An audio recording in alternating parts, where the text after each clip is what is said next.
তা আমার মাথায় একটা হাদিস আসছে, সকাল থেকে ঘুরছে। সেটা হচ্ছে, দেখুন, বারা ইবনে আযিব রাদিয়াল্লাহু আনহু থেকে বর্ণিত হাদিসটা আসছে এবং হাদিসটা বিশুদ্ধ। এখান থেকে আমি মূল আলোচনা যাচ্ছি যে একদিন আনসার মানুষদের মধ্যে, আনসার কারা?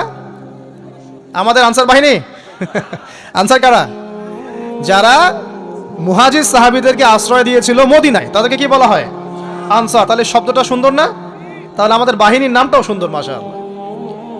তো আনসার সাহাবীদের মধ্যে একজন ইন্তেকাল করেছেন, ইন্না লিল্লাহি ওয়া ইন্না ইলাইহি রাজিউন। এখন তাকে দাফন করা হচ্ছে, আর নবী সাল্লাল্লাহু আলাইহি ওয়াসাল্লাম কবরের পাশে চুপ করে বসে পড়লেন। তার বসা দেখা দেখি বাকি সাহাবীরাও তাকে ঘিরে গোল করে বসে পড়লেন। তারা বলছেন, আমরা এমনভাবে এখানে বসেছিলাম যেন আমাদের মাথার উপরে পাখি এসে বসতে পারে, চুপচাপ, কোনো নড়াচড়া নাই। দেখেন, রাসূলের সাথে বসার সুন্নত দেখেন। কোরআন এবং হাদিসের মাহফিলে বসার কিন্তু সুন্নত আছে। এখানে বসে দুনিয়াবি এত গল্পগুজব করা যাবে না, এই মোবাইল টোবাইল হাবিজাবি নিয়ে এত ব্যস্ত থাকা যাবে না, দিলের কান দিয়ে শুনতে হবে, ঠিক আছে? আদব আছে, না হলে কথা আপনার উপর তাসির করবে না। তারা এমনভাবে বসেছিলেন যেন মাথার উপরে পাখি বসতে পারে, সুবহানাল্লাহ। এবার নবী করিম সাল্লাল্লাহু আলাইহি ওয়াসাল্লাম বলছেন যে যখন মাইয়েতকে কবরে শোয়ানো হয় তখন সে তাকে দাফন করে যাওয়া ব্যক্তিদের হাঁটার খসখস আওয়াজ শুনতে পায়। এরপরে তাকে যখন শুইয়ে দেওয়া হয়, সে যদি মুমিন ব্যক্তি হয় তাহলে তার মাথার দিকে তার সলাত এসে দাঁড়িয়ে যায়। দুনিয়াতে আপনি যে নামাজগুলো পড়েছেন, আমি যে নামাজগুলো পড়ছি, এগুলো মাথার দিকে দাঁড়িয়ে যায়। ডান দিকে চলে আসে তার সওম, সওম মানে কি? রোজা। বাম দিকে চলে আসে যাকাত, যাকাত মানে কি? যাকাতের সাথে তো আমরা পরিচিত নই। আমরা ওই যে রাস্তাঘাটে যে দান খয়রাতগুলো উঠানো হয়, এগুলোর সাথে খুব পরিচিত, তাই না? কত টাকা, কত পয়সা, কি কি গান করে আর টাকা কালেকশন করে না? অনেক সময় দেখা যায় রাস্তায় যাচ্ছি আমরা গাড়ি নিয়ে, পারলে গাড়ির সামনে এসে হুমড়ি খেয়ে পড়বে টাকা নেওয়ার জন্য। এইভাবে টাকা কালেকশন করতে কে শিখিয়েছে ইসলামে? আর আমরা অনেক সময় ছোট ছোট বাচ্চাদেরকে দিয়ে, মাদ্রাসার ছোট ছোট বাচ্চাদেরকে দিয়ে টাকা কালেকশন করাই। এটা ঠিক না। কেন ঠিক না জানেন? ছোটবেলা থেকেই ওর ব্যক্তিত্ব নষ্ট হচ্ছে। এই হাতটা উত্তম না এই হাতটা উত্তম? উপরের হাত উত্তম, নিচের হাত উত্তম? তো ছোটবেলা থেকে সে নিচের হাতে অভ্যস্ত হচ্ছে। দেখেন, এত টাকা পয়সা কালেকশন করে আমাকে আরেকটা স্বতন্ত্র মসজিদ করতেই হবে জরুরি? খুবই জরুরি ছিল। মানুষের কাছে হাত চেয়ে, হাত পেতে রাস্তাঘাটে এরকম করে গাড়ি থামিয়ে, তারপরে কি বলবো, সুর করে গান গেয়ে এত টাকা পয়সা কালেকশন করতেই হবে? মসজিদটা আমাকে টাইলস ফিটিং করতেই হবে? এসি মসজিদ করতেই হবে? আমরা এমনও মসজিদ রংপুরে দেখেছি 10 বছরেও টাকা কালেকশন শেষ হয় নাই। 10 বছর ধরে কালেকশন হচ্ছে। আমি ছোটবেলা থেকে দেখছি কালেকশন হচ্ছে। কি বুঝলেন? তো এগুলো আমাদের ব্যক্তিত্ব নষ্ট করে। মুসলিমরা উপরের হাতের মালিক। সারা বিশ্ব আমরা একসময় চালিয়েছি। এই পশ্চিমা সভ্যতা আমাদেরকে কি শিখায়? সারা বিশ্ব আমরা চালিয়েছি। এই আপনার উমাইয়া খেলাফতের সময়ও কর্ডোভায় আব্দুর রহমানের যে শাসন ছিল, কর্ডোভায়, স্পেন, পর্তুগাল, এই পুরো জায়গাগুলো পশ্চিমা বিশ্বের, এগুলো মুসলিমরা শাসন করেছে প্রায় 500-600 বছর। ইতিহাস তো আমরা জানিও না, পড়িও না, ভুলে গেছে। ইতিহাস পড়তে হয়। হিস্ট্রি ঘাটলে দেখবেন রাসূল সাল্লাল্লাহু আলাইহি ওয়াসাল্লামের 23 বছরের নববী যুগ, স্বর্ণযুগ, তারপর আবু বকর সিদ্দিকের খেলাফত, তারপর উমর ইবনুল খাত্তাবের খেলাফত। আবু বকর সিদ্দিকের 2 বছর বা 2.5 বছর, উমর রাদিয়াল্লাহু আনহুর প্রায় 10 বছর, তারপর উসমান রাদিয়াল্লাহু আনহুর 12 বছর, আলী রাদিয়াল্লাহু আনহুর প্রায় 2-2.5 বছর, তারপরে হাসান রাদিয়াল্লাহু আনহু 6 মাস। এরপরে উমাইয়া খেলাফত শুরু হলো মুয়াবিয়া রাদিয়াল্লাহু আনহু হাতে, প্রায় 20 বছর। উমাইয়ারা শাসন করেছে প্রায় 90 থেকে 100 বছর। তারপর জাব নদীর যুদ্ধে উমাইয়া আব্বাসী ওরা একে অপরের সাথে যুদ্ধ করেছে, করে উমাইয়ারা পরাজিত হয়ে আব্বাসীরা ক্ষমতায় গিয়েছে। ক্ষমতায় গিয়ে তারা প্রায় শাসন করেছে প্রায় 550 বছর। এদিকে উমাইয়াদের মধ্যে যারা পরাজিত হয়েছে ওরা চলে গিয়ে কর্ডোভা, আন্দালুসিয়া, ওইদিকে খেলাফত কায়েম করেছে। তারপরে আবার এদিকে ফাতেমি খেলাফত ছিল, উসমানীয় খেলাফত ছিল, তারপরে মিশরে তুলুনি একটা রাজবংশ ছিল, আমাদের সাবকন্টিনেন্টে মোগলরা ছিল, সারা বিশ্বে আমরাই ছিলাম। ইতিহাস তো ভুলে গেছে। তা আমরা সবসময় উপরের হাত ছিলাম, উপরের হাত আমরা দিতাম, মানুষ নিত। আর এখন কি হয়েছে? আমরা চাই মানুষ দেয়, আর ওরা কি আর এমনি দেয়? ওরা চড়া সুদ দিবে না? ওয়ার্ল্ড ব্যাংকে যান লোন নিতে, চড়া সুদ, মানে এই সুদ শোধ করতে গিয়ে বিভিন্ন দেশ শ্রীলঙ্কা হয়ে যাচ্ছে। সুদ তো শোধ করতে হবে, এমনি এমনি তো আপনাকে আর এগুলো দিবে না। তো এই সুদটা শোধ করতে গিয়ে আমাদের জিনিসপত্রের দাম বেড়ে যাবে, তারপরে দেখবেন জনগণের উপর কর বেড়ে যাবে, অনেক প্রবলেম। আর এই প্রবলেমগুলো ফেস করতে হবে কি কারণে? রিবা বা সুদের কারণে। তো এই যে বলছি, দেখেন ছোটবেলা থেকেই যে আমরা নিচের হাতে অভ্যস্ত হচ্ছি, এটা ত্যাগ করতে হবে। ব্যক্তিত্বের পরিচয় দেন, এত টাকা পয়সা চেয়ে প্রতিষ্ঠান করার দরকার নাই। আমার জমি আছে 1 বিঘা, আমি প্রতিষ্ঠান করবো ইনশাআল্লাহ। আপনার 2 বিঘা আপনি করেন, যা সামর্থ্য আছে সে করবে, সামর্থ্য নেই করার দরকার নেই। আর একটা মসজিদ যদি কবুল হয়, একটা মসজিদ একটা জেলার জন্য যথেষ্ট। একটা মসজিদে নববী থেকে নবী সাল্লাল্লাহু আলাইহি ওয়াসাল্লাম সারা দুনিয়া শাসন করেছে। আর আমাদের তো কোটি কোটি মসজিদ বাংলাদেশে। এই যুগের কথাও নবীজি বলেছেন, যে যুগে মসজিদগুলো চাকচিক্যময় হবে, মসজিদগুলো কি হবে? চাকচিক্যময় হবে, হেদায়েত উঠে যাবে, এবং মসজিদের মধ্যে শোরগোল হট্টগোল বেড়ে যাবে। দেখেন না মসজিদে হট্টগোল বেড়ে গেছে না? এটা সেই যুগ। তো যেটা বলছিলাম প্রিয় ভাইরা, যে নিচের হাতে অভ্যস্ত না, উপরের হাতে অভ্যস্ত হতে হবে। এই কারণে এই যে একটা হাদিসের কথা শুরু করলাম, যে আনসার সাহাবী কারা ছিল? যারা মুহাজির সাহাবীদেরকে আশ্রয় দিয়েছে। এখন এই সাহাবীদের মধ্যে একজন ইন্তেকার করেছে, তার লাশ যখন রাখা হচ্ছে তখন নবীজি বলছেন মাথার দিকে মাইয়েতের আসে কি? সলাত। সলাত মানে কি? নামাজ। 5 ওয়াক্ত নামাজ আজকে থেকে ছাড়বেন? ওয়াদা করেন আজকে থেকে 5 ওয়াক্ত নামাজ ছাড়বো না ইনশাআল্লাহ। একটা হাদিস খালি বলি, মান তারাকা সালাতান মুতাআম্মিদান ফাকাদ কাফারা, মান তারাকা সালাতান মুতাআম্মিদান ফাকাদ কাফারা। আবার শুনেন, ক্বালা রাসূলুল্লাহ সাল্লাল্লাহু আলাইহি ওয়াসাল্লাম মান তারাকা সালাতান মুতাআম্মিদান ফাকাদ কাফারা। আর মুয়াজ বিন জাবাল রাদিয়াল্লাহু আনহু কে নবীজি বলেছেন মান তারাকা সালাতান মুতাআম্মিদান ফাকাদ বারিয়াত মিন জিম্মাতিল্লাহ। যে ব্যক্তি নিজের উপর ফরজ নামাজ ছেড়ে দিল, সে কুফরি করলো। মুয়াজ বিন জাবালকে নবী সাল্লাল্লাহু আলাইহি ওয়াসাল্লাম বলছেন, যে ব্যক্তি ফরজ নামাজ ইচ্ছা করে ছেড়ে দিল, সে ব্যক্তি আল্লাহর জিম্মা থেকে মুক্ত হয়ে গেল। নামাজ ছাড়বেন প্রিয় ভাই, জামাতের সাথে ইনশাআল্লাহ। আল্লাহ আমাকে তৌফিক দেখ, আপনাদের সবাইকে তৌফিক দান করুন, আমিন।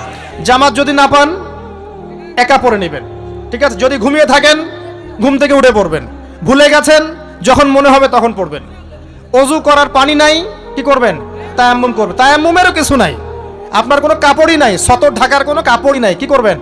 বসে বসে নামাজ পড়বেন, ওই অবস্থাতেই।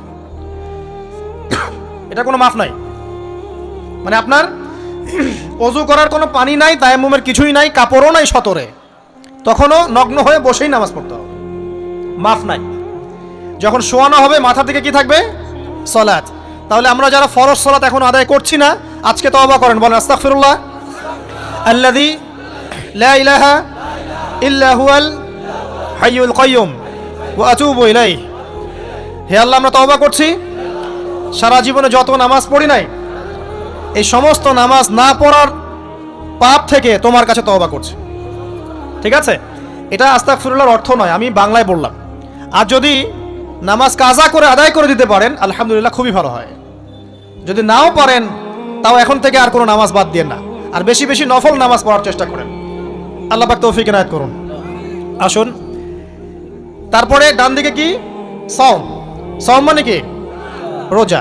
রমজান মাসে রোজা রাখি সবাই তো, মাশাআল্লাহ, আলহামদুলিল্লাহ। রমজান মাসে সওম রাখার পাশাপাশি বেশি বেশি নফল সওম রাখার ব্যাপারে অভ্যস্ত হওয়ার চেষ্টা করতে হবে। সবচেয়ে সেরা সওমগুলো হচ্ছে মাসের 3 দিন, আইয়ামে বীজের সওম, চাঁদের 13, 14 এবং 15 তারিখ। আর সপ্তাহে 2 দিন, সেটা হলো বৃহস্পতিবার এবং কি? সোমবার। আল্লাহ পাক তৌফিক দান করুন, আমিন। এছাড়া আরাফার সওম আছে, আশুরার সওম আছে, ঠিক আছে? জিলহজ মাসের প্রথম 10 দিন রাখতে পারেন, ইত্যাদি। এবার বাম দিকে কি? যাকাত। যেটা বলছিলাম, যাকাতের সাথে আমরা খুব একটা পরিচিত নই, অথচ যাকাত একটা ফরজ ইবাদত। কেউ যদি নামাজ এবং যাকাতের মধ্যে পার্থক্য করে, সে ব্যক্তি কাফের হয়ে যাবে। কেউ যদি মনে করে নামাজ আমি মানি, যাকাত আমি মানি না, তাহলে কাফের হয়ে যাবে। নিসাব পরিমাণ সম্পদ হলে প্রত্যেক মুসলিমের উপর যাকাত ফরজ, ঠিক আছে? এবং এই যাকাতই হচ্ছে আপনার ইসলামিক অর্থনীতির মূল ভিত্তি। যাকাত হচ্ছে ইসলামিক অর্থনীতির কি মূল ভিত্তি। তো যে কথা বলছিলাম প্রিয় ভাইরা, দেখুন যাকাত ইসলামিক অর্থনীতির মূল ভিত্তি। কিভাবে জানেন? ব্যবসা এবং যাকাত এটা কি করে? এটা একটা মার্কেটের মধ্যে সম্পদ ঘুরতে থাকে। আমি বুঝাচ্ছি আপনাকে। মনে করেন আপনি ব্যবসা করছেন এবং যাকাত দিচ্ছেন। যাকাত কারা দিবে? যারা যাকাতের নিসাব পরিমাণ সম্পত্তি রাখে, মানে কিছুটা ধনী তারা। তো তারা ব্যবসা করছে, মাশাআল্লাহ। ব্যবসা যখন করে, ব্যবসায় কি থাকে? লাভ থাকে, লস থাকে, লাভ থাকে, লস থাকে। লাভও হতে পারে আপনার, লসও হতে পারে। আর সুদে কি? শুধু লাভ, লস আছে, লস নাই। পার্থক্য বোঝেন। এখন ব্যবসা যখন আপনি করবেন, এই টাকা বা মূল যে ক্যাপিটাল যেটা বলে অর্থনীতির ভাষায়, এটা মার্কেটের মধ্যে সার্কুলেট করতে থাকবে। আজকে আপনি ধনী, লাভ করেছেন, কালকে লস করবেন, এই ধন আরেকজনের হাতে চলে যাবে। সে আবার ব্যবসা করছে, সে লাভ করলে সম্পদ তার হাতে থাকলো, লস করলে আরেকজনের হাতে। মানে এই মানিটা, ক্যাপিটাল যেটা, এটা মার্কেটের মধ্যে ঘুরতে থাকে, ঘুরতে থাকে। আজকে কেউ ধনী, কালকে কেউ ধনী, আজকে কেউ ফকির, কালকে কেউ ধনী, এভাবে। এখানে আল্লাহ পাক যাকে ইচ্ছা হয় ধন দেন, যাকে ইচ্ছা হয় দরিদ্র করেন। এটা আল্লাহ পাক নিয়ন্ত্রণ করেন। আবার এর মধ্যে যারা ধনী হবে তারা আবার যাকাত দিবে। কাকে যাকাত দিবে? যে গরিব তাকে। এই কারণে অর্থনৈতিক সাম্য থাকবে এবং টাকা, ক্যাপিটাল মার্কেটে সার্কুলেট করতে থাকবে। এটা হচ্ছে ইসলামিক ইকোনমিক্স। বুঝাতে পারছি না মনে হয়? আর রিবাই কি হবে? রিবাই কোনো লসের চান্স নাই। মানে এখানে ধনী আরো ধনী হতে থাকবে, গরিব আরো গরিব হতে থাকবে, প্লাস যাকাতও দিবে না। তখন সমাজের একটা অংশ অনেক ধনী হবে, আর একটা অংশ একদম মাটিতে পড়ে যাবে, কোনো ব্যালেন্স হবে না। এই কারণে বিশ্বের একটা অংশ, ওই বিশ্বের একটা বড় অংশ যারা সুদখোর, যেখান থেকে সুদ এসেছে, ওইটা আস্তে আস্তে ধনী হয়ে গেছে এবং বিশ্বের বহু কান্ট্রি আস্তে আস্তে দারিদ্র্য সীমার নিচে চলে আসছে। এটা শুধু ব্যক্তির ক্ষেত্রেই নয়, এটা সমাজের ক্ষেত্রেই নয়, পুরো বিশ্বেটা হচ্ছে। তো এই হলো রিবা এবং ব্যবসা ভিত্তিক, যাকাত ভিত্তিক ইকোনমিক সিস্টেমের পার্থক্য, বেসিক ডিফারেন্স। রিবার মধ্যে আল্লাহ পাক তার হাত উঠিয়ে নেন, আল্লাহ পাক সেখানে আর ইন্টারফেয়ার করেন না। ঠিক আছে, সুদ খাচ্ছ, তুমি তোমার মতো চলো এখন। আর ব্যবসা ভিত্তিক ইকোনমিক্স চললে আল্লাহ পাক সেখানে কাউকে ধন দিবেন, কারো কাছ থেকে নেবেন। আপনার ধন নিয়ে আমাকে দিবেন, আমার ধন নিয়ে আপনাকে দিবেন। আর আমি যদি ধনী হই, আমি আবার যাকাত দিব, সেই যাকাতের টাকা আবার আপনার হাতে যাবে, কেউ না খেয়ে মরবে না। তো সামনে এই যে বলা হচ্ছে 2023 সাল, শুধু 23 সাল না, আমার অবজারভেশন 2026-27 পর্যন্ত একটা অর্থনৈতিক মন্দা চলতে পারে। বলবে কিছু কিছু লোক যে ভবিষ্যৎবাণী করতে যাওয়া, এটা ভবিষ্যৎবাণী নয়। আপনি বর্তমান সম্পর্কে খবর রাখেন না বলেই বর্তমানকে আপনার ভবিষ্যৎ মনে হচ্ছে। আমাদের অনারেবল মিনিস্টার যারা আছেন ওদেরকে জিজ্ঞাসা করেন, তাদেরকে জিজ্ঞাসা করেন, তারাও বলছেন যে 2023 সাল থেকে 26 সাল খাদ্যমন্দার মতো যাবে। দেখেন নাই? তারাই কথা বলছেন, কারণ তারা বুঝতে পারছেন ওয়ার্ল্ডের অবস্থা ভালো না। এখানে একটা সলিউশন বলছি, ইচ্ছা হলে আপনি গ্রহণ করতে পারেন, ইচ্ছা হলে নাও করতে পারেন।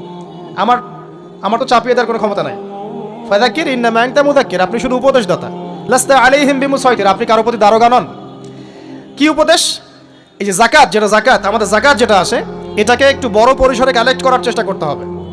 করে যদি আমরা সুষ্ঠু বন্টন করতে পারি গরিবদের মাঝখানে, ইনশাআল্লাহ কেউ খাদ্য অভাবে মারা যাবে না ইনশাআল্লাহ। আল্লাহ পাক আমাদেরকে বোঝার তৌফিক দান করুন। এর পাশাপাশি তারা যেটা বলেছেন, ইকোনমিক সেকশনের লিডার যারা আছে তারা যেটা বলছেন এটা ঠিক বলছেন। তারা বলছেন কৃষিভিত্তিক অর্থনীতির কথা বলছেন, এটার সাথে আমি 100% একমত। কারণ আল্লাহ পাকের কোরআন, এই কোরআনের মধ্যে বেশিরভাগ যে অর্থনীতির কথা এসেছে তা হচ্ছে কৃষিভিত্তিক অর্থনীতি। এটা কি জানেন? হয়তো জানেন না। কোরআনে যত ইকোনমিক সিস্টেমের কথা আসছে তার মধ্যে সবচেয়ে বেশি এসেছে কৃষিভিত্তিক অর্থনীতির কথা, তারপর ব্যবসা এবং যাকাত। অতএব তারা ঠিকই বলেছেন, দেশের যারা ইকোনমিক সেকশনে গবেষণা করছেন তারা ঠিক কথাই বলেছেন যে কৃষিভিত্তিক অর্থনীতি হচ্ছে আমাদের অর্থনৈতিক মন্দা দূর করার অন্যতম উপায়। ঠিক বলেছেন, আমি একমত। তো যাকাত যেটা কথা বলছিলাম, বাম দিকে যাকাত আসবে। তো যাকাত আমরা দিব তো ইনশাল্লাহ ভাই? যাদের, শোনেন, বাংলাদেশে এমন অনেক শিল্পপতি আছে যাদের একজনের যাকাতের টাকা দিয়ে একটা গ্রাম চলতে পারে।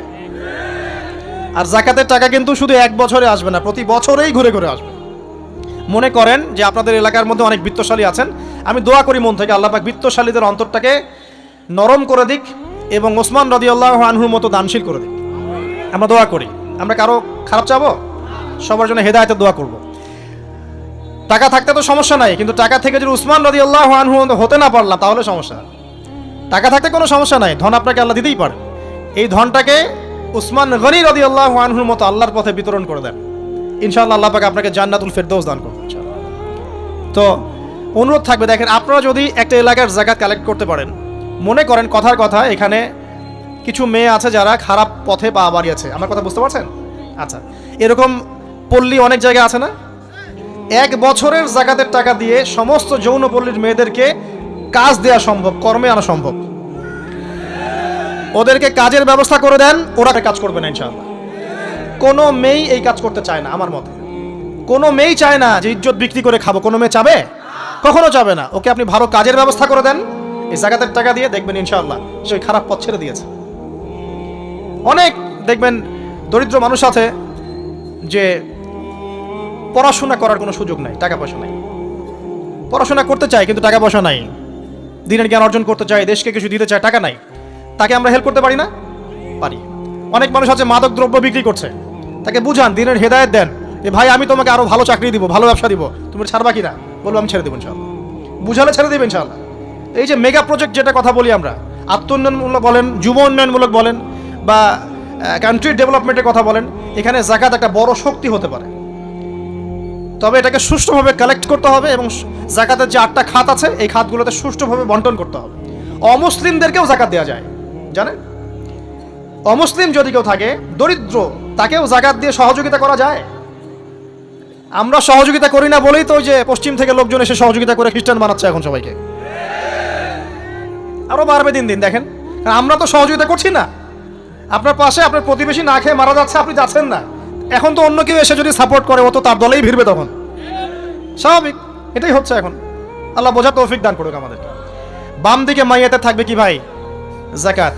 তারপরে পায়ের দিকে চলে আসবে তার আত্মীয়তার সম্পর্ক রক্ষার ইবাদত, তার এই যে অন্যান্য দান সদকা, তার নফল আমল, তার তাসবিহ তাহলিল, তার কোরআন তেলাওয়াত ইত্যাদি পায়ের দিকে চলে আসবে।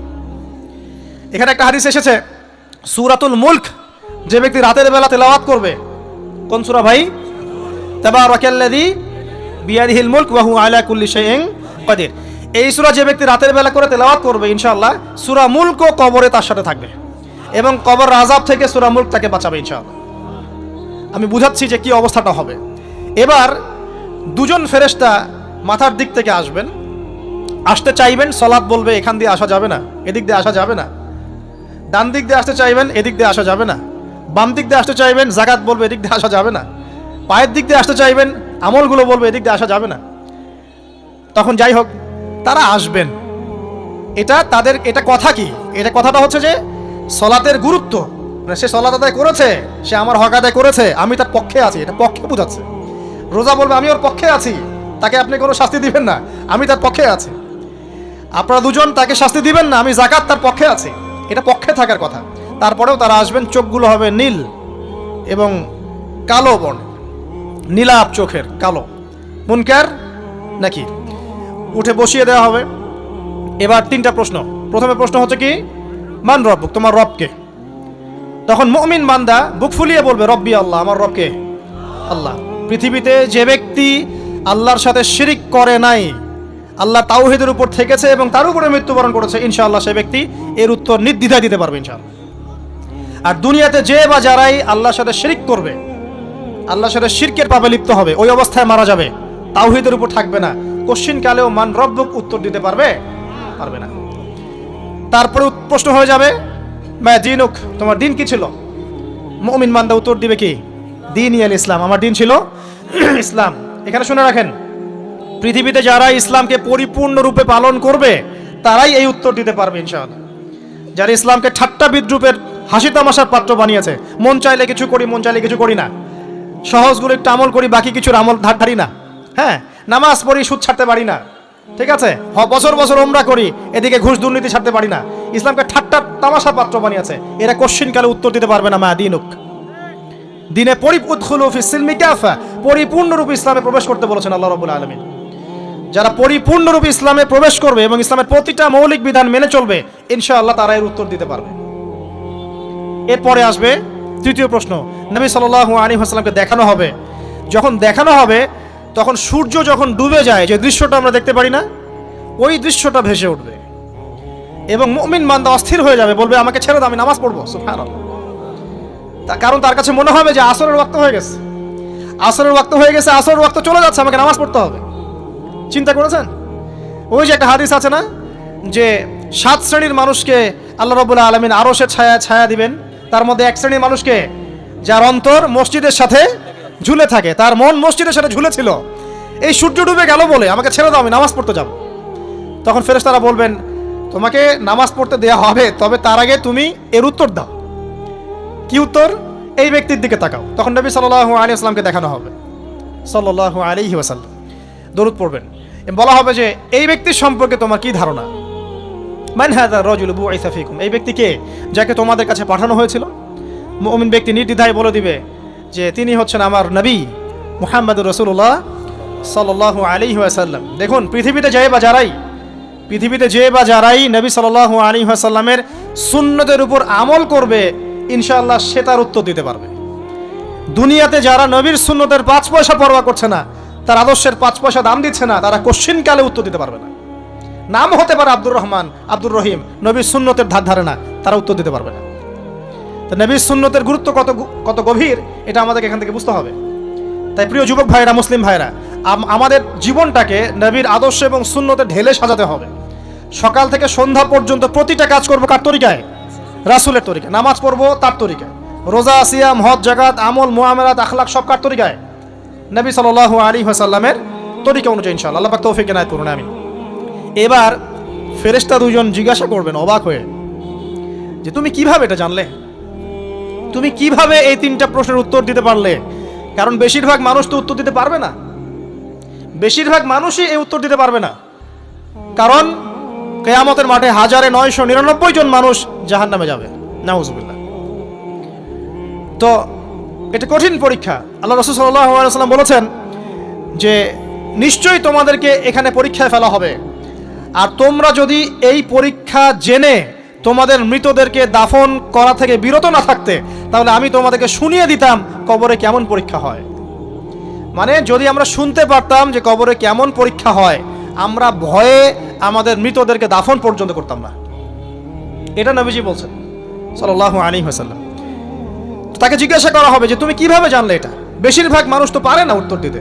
তখন সেই ব্যক্তি বলে বসবে, সেই ব্যক্তি বলবে যে করাতু কিতাব আল্লাহ, আমি আল্লাহর কিতাব এই কোরআন পড়েছি। মুমিন বলবে আমি আল্লাহর কোরআন পড়েছি, ফাআমানতু বিহি, আমি এর উপর ঈমান এনেছিলাম, ওয়া সাদ্দাকতু, এবং সত্যায়ন করেছিলাম। সুবহানাল্লাহ। অতএব দুনিয়াতে যারা দ্বীনের জ্ঞান অর্জন করছে না, কোরআন পড়ছে না, হাদিস পড়ছে না, পড়াশোনার চেষ্টা করছে না, জানার চেষ্টা করছে না, কবরে পাওয়া ডিফিকাল্ট আছে। এটা একটা অন্যতম প্রশ্ন। আমরা কিন্তু মনে করি 3টা প্রশ্ন হচ্ছে, আসলে প্রশ্ন হচ্ছে কয়টা? 4টা। 3টার পরে আরো একটা এক্সট্রা। কিভাবে জানলে?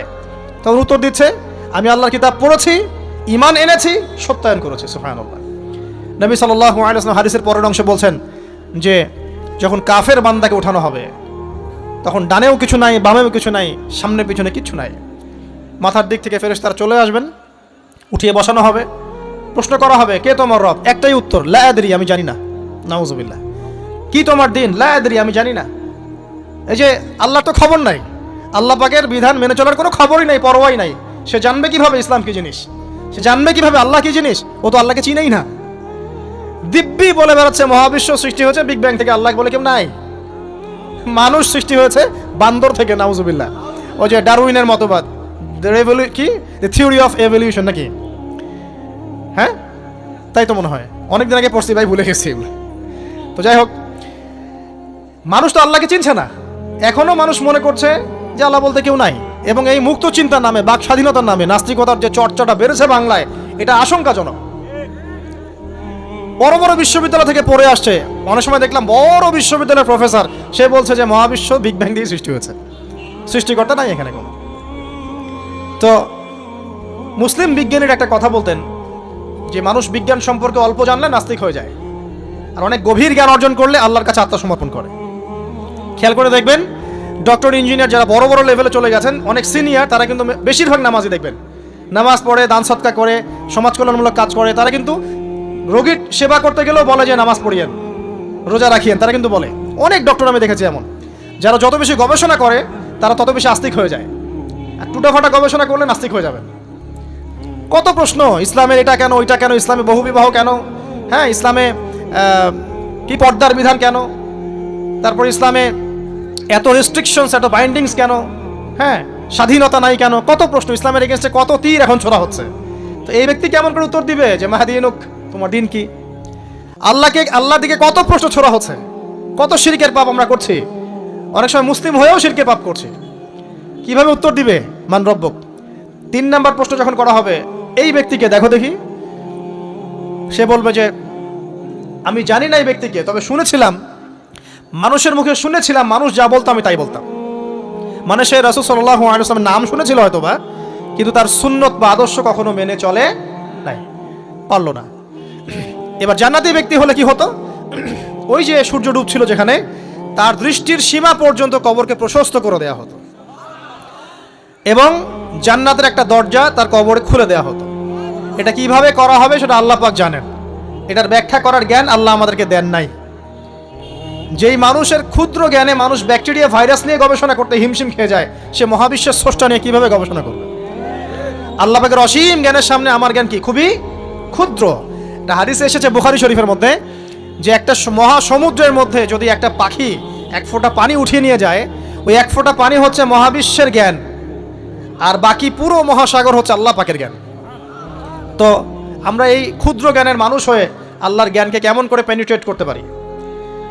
তো আল্লাহ পাক জান্নাতের দরজাগুলো খুলে দিবেন, একটা দরজা খুলে দিবেন, সেখান থেকে বাতাস আসবে, সে জান্নাতের নাজ নেয়ামত উপভোগ করতে থাকবে এবং তার রূহটাকে সবুজ রঙের পাখির আকৃতিতে জান্নাতে রেখে দেওয়া হবে। ইল্লিন মানে ওখানে জান্নাতের নিয়ামত সে পাবে। এটাকে বলা হয় দারুল বারজাখ বা বারজাখের জীবন। জীবন অনেকগুলো, একটা ছিল রুহের জগৎ। রুহের জগতে আমরা সবাই ছিলাম। শোনেন, রুহের জগতে যার সাথে যার বন্ধুত্ব ভালোবাসা গভীর ছিল, দুনিয়াতে তার সাথে তার ভালোবাসা বেশি। এটা হয়তো জানেন না, জানতেন হাদিসটা? রুহের জগতে যদি কখনো আপনার সাথে আমার দেখা হয়ে থাকে, দুনিয়াতে আপনার সাথে আমার দেখা হবে ইনশাআল্লাহ। রুহের জগতে যদি আপনার আমার মধ্যে ঘনিষ্ঠ ভালোবাসা থেকে থাকে, এখানেও ভালোবাসা হয়ে যাবে ইনশাআল্লাহ। এটা বলে আমি আবার তোমাদের বয়ফ্রেন্ড গার্লফ্রেন্ড ভালোবাসা বুঝাই নাই, ওই ভালোবাসার কথা বলি নাই। আবার রুহের জগতে বিদ্বেষ, এখানেও দেখবেন বিদ্বেষ। ওটা একটা জগৎ ছিল যেখানে আল্লাহ পাক সমস্ত আদম সন্তানকে সৃষ্টি করে তাদের রূহটাকে রেখেছিলেন এবং ওয়াদা নিয়েছেন। কি ওয়াদা? আল্লাহ পাক বলেছিলেন আলাস্তু বিরব্বিকুম, সূরা আরাফের 182 নম্বর আয়াত পড়ে দেখবেন, 182 নম্বর আয়াত। আল্লাহ পাক বলেছিলেন যে আমি ওয়াদা নিয়েছিলাম, আলাস্তু বিরব্বিকুম, আমি কি তোমাদের রব নই? আমরা সবাই বলেছিলাম বেলা ইয়া রব্বি, অবশ্যই আপনি আমাদের রব। দুনিয়াতে এসে আমরা ভুলে গেছি। এই ভুলে যাওয়াটা মনে করায় দেওয়ার জন্যই আল্লাহ পাক আসমানে কিতাব নাজিল করেন, নবী রাসূল পাঠান, আমাদের কান পর্যন্ত ইসলামের দাওয়াত পৌঁছে দেন, যাতে আমরা মনে করতে পারি। এবার আসেন রুহের জগতের পর আসলাম এই যে দুনিয়ার জগৎ, দারুদ দুনিয়া। দুনিয়ার মধ্যে আছি হয়তো 50, 60, 70, 100 বছর হাইয়েস্ট। এরপর যাবে দারুল বারজাখ, বারজাখের জগৎ। পাপী ব্যক্তি হলে জাহান্নামের দরজা খুলে দেওয়া হবে আর জাহান্নামের সে আযাব ভোগ করতে থাকবে, এবং পুণ্যবান ব্যক্তি হলে জান্নাতের দরজা খুলে দেওয়া হবে এবং এর নাজ নেয়ামত সে ভোগ করতে থাকবে। তখন তাকে বলা হবে এটা জান্নাতের সেই জায়গা যেখানে তুমি থাকবে। এটা দেখার সাথে সাথে, শোনার সাথে সাথে তার যে খুশি উৎফুল্লতা আরো অনেক বেড়ে যাবে এবং সে কি করবে জানেন? সে পৃথিবীতে ফিরে আসতে চাইবে। সে বলবে আমাকে আমার পরিবারবর্গকে জানাতে দেন, আমাকে আমার পরিবারবর্গকে জানাতে দেন যে আমি ভালো আছি। তখন ফেরেশতারা তাকে বলবেন যে এটা সম্ভব না, তোমার এবং তাদের মাঝে দারুল বারজাখ আছে, তুমি এটা ভেদ করে যেতে পারবে না। তখন তার আত্মাটাকে ইল্লিনে দেওয়া হবে, একটা সবুজ পাখির আকৃতিতে জান্নাতে ঘুরে বেড়াবে ইনশাআল্লাহ। আর যদি জাহান্নামী হয় তাহলে যে বললাম দরজা খুলে যাবে, জাহান্নামের মর্মান্তিক আযাব তার দিকে আসতে থাকবে, কবর সংকুচিত হয়ে আসবে এমনভাবে যাতে তার বাম পাজর ডান পাজরের ভিতরে এইভাবে ঢুকে যাবে, নাউযুবিল্লাহ। এবং এই আযাব চলতে থাকবে ইলা ইয়াউমি ইউবআসুন, পুনরুত্থানের দিন পর্যন্ত। এখন এই যে হাদিসটা আপনারা শুনলেন, এই হাদিসটা ব্যক্তিকেন্দ্রিক নয় কি? এখানে 3টা বিষয় আপনাকে ফোকাস করতে হবে আমাদেরকে। 1, তাওহীদ, আল্লাহ পাকের তাওহীদ। 2, রিসালাত, রাসূলুল্লাহ সাল্লাল্লাহু আলাইহি ওয়াসাল্লামের রিসালাত, এবং আখিরাত, পরকাল। এই 3টা বিষয় খুব স্বল্প কথায় বলছি। দেখুন, তাওহীদ কি? আল্লাহ পাকের একত্ববাদ। এক আল্লাহকে আপনি সৃষ্টিকর্তা মানবেন, রিজিক দাতা মানবেন, পালন কর্তা মানবেন, সন্তান দাতা, ভালো মন্দের মালিক, সমস্ত কিছুর মালিক কে? আল্লাহ। আল্লাহ আল্লাহ আমাকে বাঁচিয়ে রেখেছেন, আল্লাহ আমাকে মৃত্যু দিবেন, আল্লাহ আমাকে রিজিক দেন, আল্লাহ আমাকে সন্তান দিবেন, আল্লাহ আমার ভালোর মালিক, আল্লাহ মন্দের মালিক, আল্লাহ সমস্ত কিছুর মালিক। এই কনসেপ্ট পরিষ্কার থাকবে, লা ইলাহা ইল্লাল্লাহ পরিষ্কার থাকবে। সমস্ত বিষয় কার পক্ষ থেকে? আল্লাহর পক্ষ থেকে। এই তাওহীদ, সংক্ষিপ্ত কথায় বললাম তাওহীদ। এর মধ্যে 3টা ক্লাসিফিকেশন আছে, রুবুবিয়্যাত, উলুহিয়্যাত, আসমা ও সিফাত। এটা আপনারা কিতাব তাওহীদ বই থেকে পড়ে নিন। সংক্ষেপে বলে দেই, রুবুবিয়্যাত আল্লাহ পাকের সমস্ত বিষয়গুলো তার দিকে সম্বন্ধ করা, সৃষ্টিকর্তা, পালনকর্তা, রিজিক দাতা সবকে আল্লাহ। উলুহিয়াত কি? দুনিয়াতে এসেছি আল্লাহ পাকেরই দাসত্ব করতে হবে, অন্য কারো দাসত্ব চলবে না, তাওহীদ উলুহিয়াত। আসমা ও সিফাত কি? আসমা সিফাত মানে হচ্ছে আল্লাহ পাকের নাম গুণাবলীগুলো আছে, আল্লাহ পাক রহমান, আল্লাহ পাক রহিম, আল্লাহ পাক রাজ্জাক, হ্যাঁ, আল্লাহ পাক গফুর, আল্লাহ পাক শরীদুল ইকাব, সমস্ত গুণাবলী কার? আল্লাহর। এই হলো আসমা ও সিফাত। আল্লাহ পাক যেমন, আল্লাহ পাক তেমন, আল্লাহ পাক নিজের মতো, কারোর সাথে তুলনীয় নন। হুয়াল্লাহু আহাদ, একক, আল্লাহুস সামাদ, তিনি অমুখাপেক্ষী, লাম ইয়ালিদ ওয়া লাম ইউলাদ, তিনি জন্ম দেননি, জন্মিতও নন, ওয়া লাম ইয়াকুল লাহু কুফুয়ান আহাদ, তার সমতুল্য আর কিছুই নাই। আল্লাহ থেকে সবকিছু হয়, এটাই হলো তাওহীদ। এখন এর অপোজিশন কি? শিরক। তাওহীদের বিরুদ্ধে গেলে কি হয়ে যাবে? শিরক। কেউ যদি মনে করে যে আল্লাহ ছাড়া কেউ আমাকে জীবন দিতে পারে, আল্লাহ ছাড়া কেউ আমাকে মারতে পারে, আল্লাহ ছাড়া কেউ আমাকে রিজিক দিতে পারে, অথবা আল্লাহ ছাড়া কেউ সন্তান দিতে পারে, আল্লাহ ছাড়া অন্য কারো কাছে কেউ যদি দোয়া করে, আল্লাহ ছাড়া অন্য কারোর জন্য নজর মানত করে, আল্লাহ ছাড়া অন্য কারোর নামে কসম খায়, আল্লাহর হালালকে হারাম করে দেয়, আল্লাহর হারামকে হালাল করে নেয়, ঠিক আছে? আল্লাহ থেকে শুভ অশুভ আসে না, শুভ আল্লাহর পক্ষ থেকে আসে, অশুভ শয়তানের পক্ষ থেকে আসে, এমনও যদি কেউ মনে করে, শুভ অশুভ দুটোই আল্লাহর পক্ষ থেকে আসে, কিন্তু কেউ যদি মনে করে না শুভগুলো আল্লাহর পক্ষ থেকে, অশুভগুলো শয়তানের পক্ষ থেকে, এমনও যদি মনে করে, শিরক হয়ে যাবে। মুসলিমরা চলাফেরায়, মুসলিমরা আল্লাহ ছাড়া অন্য কারো কাছে চাচ্ছে, মুসলিমরা অনেকে কবরে সেজদা করছে, মুসলিমরা অনেকেই মৃত মানুষের কাছে দোয়া করছে, হাতে বালা পরে আছেন, খোলেন না। কেন খোলেন না? ভয়ে যদি আপনার ক্ষতি হয়, শিরক। মুসলিমরা দেখবেন আগুনের সামনে মাথা নত করছে, মুসলিমরা এখন মেডিটেশন করে, ধ্যান করে, মুসলিমরা জিনকে তাবে করতেছে, অনেক সময় দেখা যায় মুসলিমরা জাদু করতেছে, জাদুবিদ্যা, কুফরি কালাম করছে না? করছে, সবই শিরক, সবই শিরক। মুসলিমরা দেখবেন আল্লাহর হালাল যেগুলো আছে এগুলোকে হারাম করে ফেলছে, আবার অনেক সময় আল্লাহর হারামগুলোকে হালাল করে নিচ্ছে। সুদ কি ভাই? এখানে ফরজ, হালাল করে নেওয়া হয়েছে। মদ কি? তোমাদের কাছে তো ওয়াজিব, না খাইলে ঘুম হয় না। তো এই যে আল্লাহর হারামগুলোকে কি করছি আমরা? হালাল করে ফেলছি, এটাও শিরক, কুফরি একটা। তো এক কথায় তাওহীদের উপর যারা থাকবে, মান রব্বুক উত্তর দিতে পারবে ইনশাআল্লাহ। যারা শিরক করে ফেলবে ওই অবস্থায় মারা যাবে, মান রব্বুক উত্তর দিতে পারবে না। আমার কথা কি বোঝা যাচ্ছে? আমি সহজ করার চেষ্টা করছি কিন্তু হয়তো পাচ্ছি না, এটা আমার ব্যর্থতা।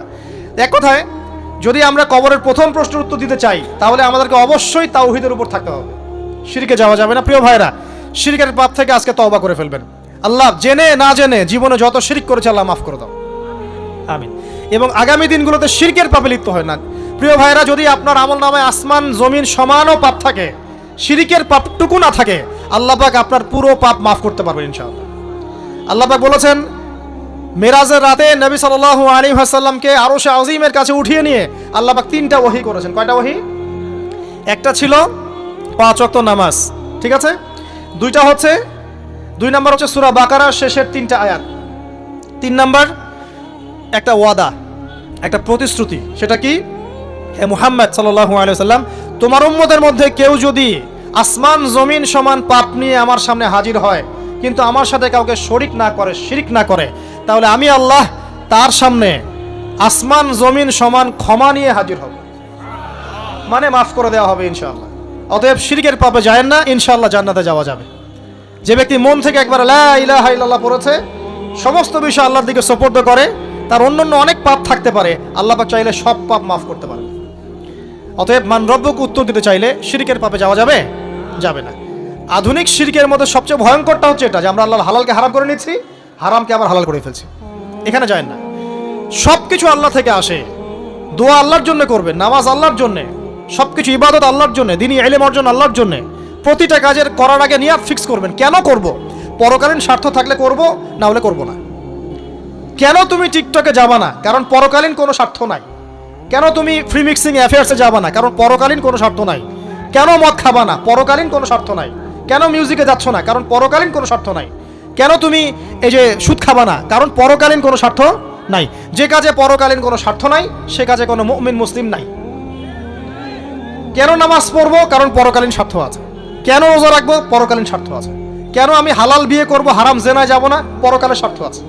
কেন আমি যাকাত দিব, ব্যবসা করব, সুদ খাবো না? কারণ পরকালের স্বার্থ আছে। কেন ইসলামে দাওয়াত দিব? পরকালের স্বার্থ আছে। কেন হাদিস প্রচার করব? কারণ পরকালের স্বার্থ আছে। ইসলামের জন্য সবর করব কেন? পরকালের স্বার্থ আছে। পরকালের স্বার্থ যেখানে, মুসলিম সেখানে। পরকালীন স্বার্থ নাই, আমরা নাই।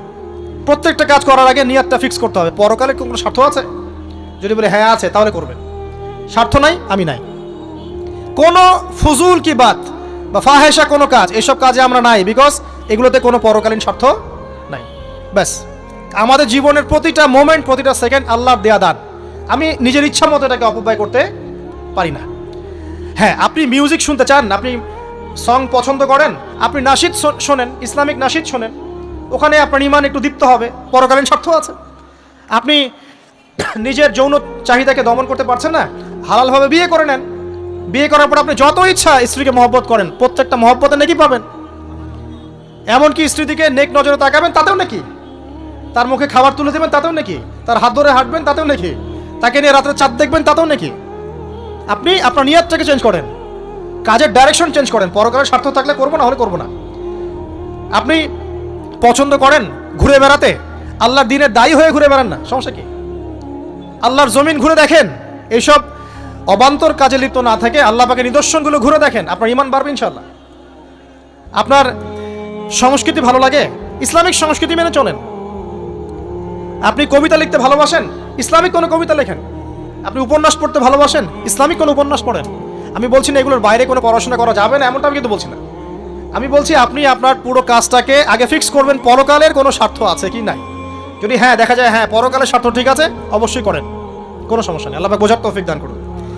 তো দেখুন প্রিয় ভাইরা, শিরকের পাপে যাওয়া যাবে না। এই শিরকের পাপ না থাকলে আমল নামায় ইনশাআল্লাহ আমরা জান্নাতে যাব এবং কবরের উত্তর দিতে পারবো ইনশাআল্লাহ। মান রব্বুক, উত্তর পাস ইনশাআল্লাহ। তারপরে কি? মাদিনুক। এক কথায় ইসলামের অনেক বিধিবিধান আছে, নামাজ, কালিমা, সওম, যাকাত, হজ সব আছে। আমর বিল মারুফ, নাহি আনিল মুনকার, পিতামাতার খেদমত, প্রতিবেশীর অধিকার, স্ত্রীর অধিকার, তারপরে সন্তানদের অধিকার, যাকাত, সব কিছুই আছে। এখন যদি ইসলামের কিছু অংশকে মেনে নেন, কিছু অংশকে না মানেন, এটা কিন্তু কুফরি। ইসলামের কিছু অংশকে মানছেন, কিছু অংশকে মানছেন না, এটা কিন্তু কুফরি। ইসলামের পরিপূর্ণ বিধানটাকে যদি মেনে চলেন ইনশাআল্লাহু আযজা ওয়া জাল আপনি মাদিনুক উত্তর দিতে পারবেন। আপনি আমল করতে পারেন না পারেন, মনে করেন আপনি আমল করতে পারছেন না, কিন্তু আপনি আকীদা পোষণ করছেন যে হ্যাঁ ইসলামে যা আছে আমি সব কিছু মেনে চলি, কিন্তু হয়তো আমল করতে গিয়ে আমি পারছি না। আমি হয়তো নামাজ 5 ওয়াক্ত পড়তে হয়, আমি জানি, আমি মানি, কিন্তু আমার মাঝে মাঝে মিস হচ্ছে, মাঝে মাঝে আমি জামাত মিস করে ফেলছি। আপনি মানেন যে সওম রাখতে হয়, মাঝে মাঝে আপনার সওম মিস হয়ে যাচ্ছে, কিন্তু আপনি বিশ্বাস করেন যে হ্যাঁ আপনি সওম রাখতে হয়, আপনার আকীদা ঠিক আছে। আপনি যাকাত দেন নাই এতদিন, কিন্তু আকীদা রাখেন হ্যাঁ দিতে হয়, আমি সুযোগ পেলে দিয়ে দিব। এই যে কনসেপ্টটা ক্লিয়ার রাখা যায় না, ইসলামের বিধানগুলো প্রতিটা আমি মানি মন থেকে, হয়তো আমল করতে গিয়ে আমি পেরে উঠতেছি না বা হয়ে উঠছে না। ইনশাআল্লাহ একদিন না একদিন আল্লাহ পাক আপনাকে তৌফিক দিবে ইনশাআল্লাহ, আল্লাহ পাক তৌফিক দান করুক। কিন্তু কনসেপ্ট যদি ক্লিয়ার না থাকে যে আমি কিছু অংশ মানি কিছু অংশ মানি না, এটা ইসলাম হলো না। উদখুলু ফিস সিলমি কাফা, পরিপূর্ণরূপে ইসলামে প্রবেশ করেন। দিনী বোন অনেকে আছে পর্দা হয়তো করতে পারছে না, কিন্তু মনে করে, বিশ্বাস করে যে হ্যাঁ পর্দা করতে হয়, এটা ফরজ। ইনশাআল্লাহ আল্লাহ চাইলে ওকে একদিন তৌফিক দিবে ইনশাআল্লাহ। হয়তো এখন মুখ খোলা আছে, হয়তো বা আগে গেঞ্জি টি শার্ট পরে ঘুরতো, এখন সেলোয়ার কামিজ পরছে, ঢিলে ঢালা জামা পরছে, এখনো বোরখা পরছে না। ওকে তুচ্ছ তাচ্ছিল্য করার দরকার নাই আপাতত। ওকে আরো বুঝান, আরো নরম হন, আরো বুঝিয়ে সুঝিয়ে ইসলামের দিকে আনার চেষ্টা করেন। এতদূর এসেছে, ওই পর্যন্ত যাবে ইনশাআল্লাহ। কারণ ও বিশ্বাস করে হ্যাঁ পর্দা করতে হয়, আমি মানি পর্দা করতে হয়, কিন্তু আমি এখন করতে পারছি না, ইনশাআল্লাহ করব, আল্লাহ পাক চাইলে তৌফিক দিবেন ইনশাআল্লাহ। তো এই যে বিষয়টা, যে ইসলামকে মনে আগে ধারণ করা, যে না আমি মানি ইসলামের প্রত্যেকটা বিধান ঠিক আছে। চুরি করলে চোরের হাত কাটতে হয়, ইসলাম বলেছে। ডাকাতি করলে শাস্তি আছে। জেনা যদি কেউ করে 100 বেত্রাঘাত, মদ খাইলে 40টা বেত্রাঘাত, ব্যভিচার যদি করে কেউ, এই পরকীয়া করে বিবাহিত ব্যক্তি, রজম। এগুলো কেসাস, একজন হত্যা করলে তাকেও কেসাস করতে হয়। এই বিধানগুলো আছে। এখন আপনি বলতে পারেন আমি এই ওয়ার্ল্ডের প্রেক্ষাপটে এটাকে বাস্তবায়ন করতে পারছি না, কিন্তু আমি বিশ্বাস করি ইসলামে বিধানগুলো আছে, এটা আল্লাহর বিধান। ইনশাআল্লাহ আপনি মাফ পেয়ে যাবেন, ইনশাআল্লাহ আল্লাহ চাইলে আপনি মাফও পেয়ে যাবেন। কিন্তু যদি মনে করেন না এই যুগের এগুলো চলেই না, আমি আল্লাহ পাকের এসব বিধান কিচ্ছু মানি না, আমি যে বিধান বুঝি এটাই চূড়ান্ত, তাহলে খবর আছে, তাহলে মাদিনুক উত্তর দিতে পারবেন না। তো বুঝেন, বিষয়টা বোঝেন, আকীদাটা ক্লিয়ার করেন যে না আমি পারতেছি না, এটা একটা বিষয়, কিন্তু আমি বিশ্বাস করি ইসলামের এগুলো অংশ, হয়তো আমি এখন পারছি না, ইনশাআল্লাহ ভবিষ্যতে পারবো। আল্লাহ চাইলে আপনাকে তৌফিক দিবেন ইনশাআল্লাহ। আমরা দোয়া করি আল্লাহ পাক আমাদেরকে পরিপূর্ণরূপে ইসলামে প্রবেশ করার তৌফিক দান করুন। আর সর্বশেষ কি, এটা যদি করতে পারে মাদিনুক উত্তর দিতে পারবে। মান নবিয়ুক উত্তর কখন দিতে পারবে? যখন একজন ব্যক্তি সারা জীবন নবী সাল্লাল্লাহু আলাইহি ওয়াসাল্লামের সুন্নতের উপর আমল করতে পারবে। এই যে ঘুম থেকে উঠলেন, ব্যাস ব্রাশটা নিয়ে দৌড়ে চলে গেলেন বাথরুমে। কি জন্য? ঘুম থেকে উঠলেন, আগে চোখটা একটু ঘষতে হবে, মুখে হাত দিতে হবে, তারপরে আপনি দোয়া পড়বেন। কি দোয়া পড়বেন? আলহামদুলিল্লাহিল্লাযী আহইয়ানা বা'দা মা আমাতানা ওয়া ইলাইহিন নুশুর। তারপরে আপনি যাবেন বাথরুমে।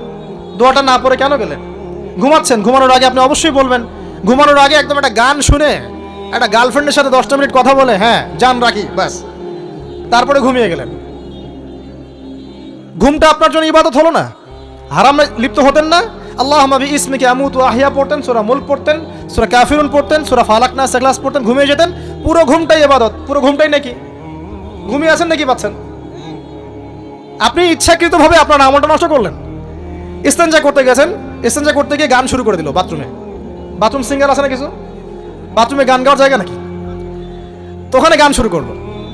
বাথরুমে গান গাবেন কেন? আপনি ঢোকার সময় বলবেন কি, বিসমিল্লাহ আল্লাহুম্মা ইন্নী আউযু বিকা মিনাল খুবসি ওয়াল খাবাইস। এরপর ইস্তেঞ্জা করবেন, তারপরে আপনি গুফরানাকা বলে বের হয়ে আসবেন। পুরো ইস্তেঞ্জার সময়টুকু নাকি? নামাজ পড়তে দাঁড়িয়েছেন, এখানে রিয়া কোনো লৌকিকতা থাকবে না, লোকজন আমাকে দেখছে আমি ভালো করে নামাজ পড়ি, এমন থাকবে না। নামাজে দাঁড়িয়েছেন আল্লাহর জন্য খালেস। এখন আল্লাহ আপনার মাঝখানে আর কেউ নাই, আল্লাহ আপনার মাঝখানে আর কেউ নাই। এমনকি যা ইচ্ছা তাই নামাজ পড়বেন। একদল বেরোইছে, এখন দেখি 2 ওয়াক্ত নামাজ পড়ে। তাদের বক্তব্য হচ্ছে যে 5 ওয়াক্ত নামাজ নাকি কোরআনে নাই, আর ওরা খালি কোরআন মানে, হাদিস নাকি মানে না। কত যে ফেরকা এখন বেরোইছে আল্লাহ ভালো জানে। তো 5 ওয়াক্ত নামাজ কোরআনে নাই বলে, সুবহানাল্লাহ। তো 2 ওয়াক্ত নামাজ পড়ে। এখন নামাজ কি মন গড়াভাবে পড়লেই হবে? ফজরের নামাজে দাঁড়িয়েছেন, ফজর নামাজ কয় রাকাত?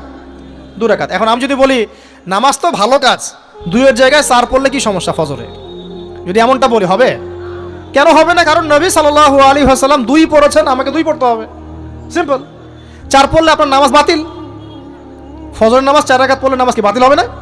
মাগরিবের নামাজে দাঁড়িয়েছেন 3 রাকাত নামাজ, এখন আপনি মনে চিন্তা করছেন না 3-এর জায়গায় আমি 4 পড়বো, 5 পড়বো। নামাজ তো ভালো জিনিস, বেশি করলে কি সমস্যা? সবকিছু বেশি করতে হয় না। রাসূলুল্লাহ সাল্লাল্লাহু আলাইহি ওয়াসাল্লাম যা দিয়েছেন তাই করতে হয়। এর নাম সুন্নত। বাইরে গেলে হবে কি? বেদাত। প্রত্যেকটা কাজ খেয়াল করতে হবে। তো প্রত্যেকটা আমল এভাবে। নামাজ, এই যে রোজা রাখবেন, রমজান মাসে রোজা রাখলে এটা ফরজ। আর আপনি চিন্তা করেন রোজা তো ভালো জিনিস, আমি রমজানও রাখবো, শাবান পুরো 2 মাসে রাখবো, হবে? দেখেন, নফল বিষয়টা আলাদা, আমি ফরজের কথা বলছি। কেউ যদি মনে করে ফরজ রোজা আমি 2 মাসই রাখবো, রমজানও রাখবো, শাবানও রাখবো, রোজা ভালো জিনিস করলে কি সমস্যা হবে? হবে না। এভাবেই হজ করতে হয় ওইখানে আরাফার মাঠে। আপনি মনে করেন কুড়িগ্রামে হজের একটা জায়গা বানাইলাম আমরা, মনে করেন কথার কথা, এমনও কিন্তু জায়গা আছে মানুষ অন্য জায়গায় হজ করে, কিন্তু আপনি ভাবছেন এমনি এমনি বলছি। এমন অনেক ফেরকা আছে মুসলিমদের মধ্যে, মুসলিম নামধারী, এগুলো মুসলিম না, হজেরও জায়গা বানাইছে আলাদা, ওখানে হজ করে, ওখানে তাওয়াফ করে। এখন হজ যেখানে করতে হবে ওখানে না করে যদি এখানে করি, হবে? হবে না। যাকাত দেওয়ার একটা লিমিট আছে, এইটুক দিতে হবে। আপনি এখন কম দিলেন, হবে? আবার দিলেন না আমি একদম বেশি দিয়ে ফাটায় ফেলাবো একেবারে, সেখানে হবে?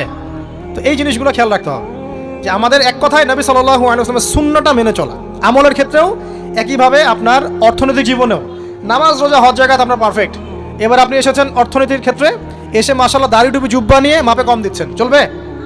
দাড়ি টুপি জুব্বা আছে, মানুষকে ঠকাচ্ছেন, মজুত করছেন, সিন্ডিকেট করছেন, অনেক সময় সরকারকে বিব্রত করে ফেলছেন, মাল মজুত করছেন, দাম বেড়ে যাচ্ছে, বিব্রত হচ্ছে সরকার, হবে? দাড়ি টুপি পাগড়ি জুব্বা পরে, ভিতরটা আগে। ইমান ভিতরে না থাকলে দাড়ি টুপিতে লাভ আছে? তাকওয়া ভিতরে না থাকলে আমার দাড়ি টুপিতে লাভ আছে? মুহসিন হতে হবে। সো ইকোনমিক সেকশনে গিয়েও নবীর আদর্শ ভুলে যাওয়া যাবে না, সেখানেও তার আদর্শ মেনে চলতে হবে। এভাবেই সমাজ জীবন, পরিবার, সর্বক্ষেত্রেই নবীর সুন্নাহ মেনে চললে পরে ওই ব্যক্তিকে উত্তর দেওয়া যাবে ইনশাআল্লাহ, তিনি আমাদের নবী মুহাম্মদুর রাসূলুল্লাহ সাল্লাল্লাহু আলাইহি ওয়াসাল্লাম। সর্বশেষ গিয়ে বলা হবে কিভাবে জানলে? তখন উত্তর কি দিবে মুমিন? আমি আল্লাহর কিতাব পড়েছি, ঈমান এনেছি, এরপরে আমি সত্যায়ন করেছি। তার মানে পড়াশোনা করতে হবে না ভাই? আল্লাহর কিতাব পড়তে হবে না? কারা কারা আল্লাহর কিতাব পড়তে চান হাত তোলেন। আলহামদুলিল্লাহ। আগামী রমাজান আসার আগেই পুরো কোরআন এক খতম করবেন, পারা যাবে ইনশাআল্লাহ। এবং প্রত্যেক দিন আমাকে ওয়াদা করেন, প্রত্যেক দিন 1 পারা করে কোরআন তেলাওয়াত করব, পারবেন ইনশাআল্লাহ? না বলেন পারবো ইনশাআল্লাহ? পারবো ইনশাআল্লাহ। আল্লাহ পাক তৌফিক দান করুন, আমিন। কোরআন পড়তে হবে, শুধু কি জাস্ট তোতা পাখির মতো পড়েই যাবেন সারা জীবন? অর্থটা একটু বোঝার চেষ্টা করবেন না ভাই? করা উচিত না? করা উচিত। যদি আপনার সামর্থ্য থাকে আপনার অবশ্যই করা উচিত। সামর্থ্য নাই, বয়স হয়ে গেছে, পারেন না, সেটা আলাদা বিষয়। সামর্থ্য আছে, আপনার অবশ্যই উচিত আলহামদুলিল্লাহি রাব্বিল আলামিন মানে কি, আর রহমানির রহিম মানে কি, মালিকি ইয়াউমিদ্দিন বলছি, এটা মানে কি, ইয়াকা না'বুদু বলছি ওয়া ইয়াকা নাস্তাঈন এর অর্থ কি, ইহদিনাস সিরাতাল মুস্তাকিম মানে কি, সিরাতাল লাযীনা আন'আমতা আলাইহিম গায়রিল মাগদুবি আলাইহিম ওয়ালাদ-দালিন কি অর্থ, কি বললাম? নামাজে এটার অর্থ জানলে মনোযোগ কি ডানে বামে যাবে? যাবে না ইনশাআল্লাহ। এই যে আল্লাহ পাক বলছেন ইয়া আইয়ুহাল্লাযীনা আমানুত্তাকুল্লাহ, হে মুমিনগণ আল্লাহকে ভয় করো, হাক্কা তুকাতিহি ওয়া লা তামুতুনা ইল্লা ওয়া আনতুম মুসলিমুন, তোমরা এমনভাবে আল্লাহকে ভয় করো, ভয় করার মতো ভয় করো এবং পরিপূর্ণ মুসলিম না হয়ে মৃত্যুবরণ করো না। এর অর্থটা জানলে ভালো লাগলো না? বুঝতে পারলাম না কোরআনটা? আল্লাহ বলছেন ওয়াদারু মা বাকিয়া মিনা রিবা, সুদের অবশিষ্ট অংশ ছেড়ে দাও, ওয়া ইল্লাম তাফআলু ফাআযানু বিহারবিন মিনাল্লাহি ওয়া রাসূলিহি, যদি না করো আল্লাহ এবং রাসূলের সাথে যুদ্ধের ঘোষণা শুনে রাখো। অর্থ জানলে হেদায়েত পাওয়া যায় না? অতএব অর্থটা জানার চেষ্টা করেন। আল্লাহ পাক তৌফিক এনায়েত করুন।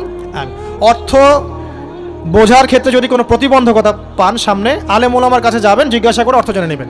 নিজে নিজে আবার মন করা ব্যাখ্যা করতে যায় না। কোরআন বুঝতে গেলে হাদিস লাগবে, হাদিসগুলো পড়তে হবে। হাদিসের কিছু বই কিনবেন, রিয়াদুস সালেহিন, ফয়জুল কালাম, এই যে আপনারা পড়েন, মুনতাখাব হাদিস পড়েন, ঠিক আছে, বুলুগুল মারাম মিন আদিল্লাতিল আহকাম, মিশকাতুল মাসাবি, এই বইগুলো বাসায় রাখবেন। এরপরে আস্তে আস্তে কিনবেন আবু দাউদ, তিরমিজি, নাসাই, এগুলো কিনবেন। পরে গিয়ে বুখারী মুসলিমের অনুবাদ কিনবেন, আগে কিনবেন না। এগুলো কঠিন হাদিস, এগুলো আগে পড়লে আপনি মাথাটা আপনার কিন্তু ঘুরতে থাকবে। তো আগে কি ক্লাস 8-এ পড়বেন না আগে এইচএসসি দিবেন? আগে ক্লাস 7-8 পার করে যান, তারপর ওদিকে যান। আল্লাহ বোঝার তৌফিক দান করুন। প্রিয় ভাইরা, ইলম অর্জন করতে হবে। ইলম অর্জন করলে পরে আপনি তালেবে ইলমের পায়ের নিচে আল্লাহর ফেরেশতারা পাখা বিছিয়ে দিবে ইনশাআল্লাহ তাআলা। ইলম অর্জন করে আপনি যখন আলেম হবেন বা দ্বীনের জ্ঞান অর্জন করবেন, তখন আপনি দাওয়াতের কাজও করতে পারবেন। আপনার দাওয়াতে যত মানুষ ইসলামের দিকে আসবে সমস্ত নেকি আপনি পাবেন ইনশাআল্লাহ।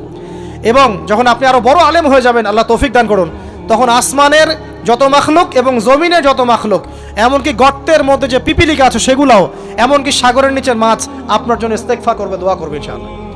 আল্লাহ পাক আমাদের সবাইকে শিরক মুক্ত আমল করার তৌফিক দান করুন, আমিন। আল্লাহ তাওহীদের উপর থাকা তৌফিক দান করুন, আমিন।